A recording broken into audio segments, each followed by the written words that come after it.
Is to create a Through for All school which can take pupils from 3 all the way up to 16. Well, it's generated a lot of debate in the education system, and we've had more emails on this subject than anything else this week. Well, in a moment I should be talking to the chair of the governors for St Andrews, but first I asked some pupils from the Holy Name Primary School who visited the BBC today what they thought of the idea.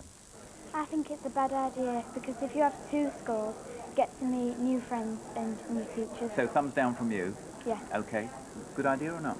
I think it's a good idea because you get to stay with your friends, but a bad idea because you don't make new ones. So, what do you think?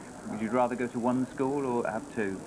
I'd rather go to one school. One school? I think it's a bad idea because people who were little in year 1 and 2, they're surrounded by lots of other people. OK. What about a show of hands then? Hands up if you think it's a good idea for one school. And hands up if you think it's a good idea for 2 schools. 2 schools wins. Well, joining me now is Steve Berry, Chair of the Governors at St Andrews Primary School. Steve, good evening to you. Good evening. 2 schools wins there for the kids. Are you surprised by that? Really, yes, yeah. No, it was. Yeah. It's a difficult one though, isn't it? Because the kids prefer 2 schools, the parents prefer 1. They do, yes.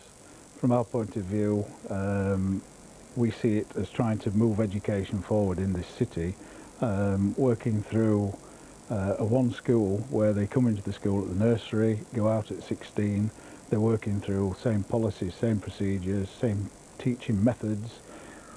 What proof have you got that a through school would actually improve exam results? I think from the point of view that where we've been working on at St Andrews and the changes that we've been making to education in that school over the last 2 years, in trying to improve and watch achievement through the school and watch how the children have improved, we think that by the methods that we've adopted, we could try and improve through and all through school. Do you think the City Council should adopt the idea? We're hoping they will. We've put a feasibility study together for our school. We're hoping that they will look at that, take it on board, and hopefully, if St Andrews is not the right place, then throughout Hull. As I say, we had a huge number of emails this week on this, a huge number. Yeah. Last night Andy Swallow was on the programme. Right. He said it's not practical and can't happen at St Andrews. He was saying no. Well, fine, if it can't happen at St Andrews, then it's a method that perhaps the schools within the whole city ought to start and look at. It's not achieving. We've had Endeavour down the road where they've had a brand new school, it's been in Ofsted, special measures, it's not worked.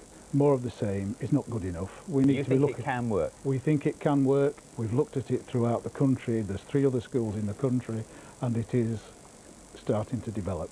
Very good to see you tonight, Steve. Thank you very much, Steve, for coming in. As I say, thank you very much, Steve, for all the text, calls and emails on this one this week. Now, final preparations are underway this evening for one of the world's greatest air shows this weekend. Over 100,000 people will visit the Waddington Air Show in Lincolnshire.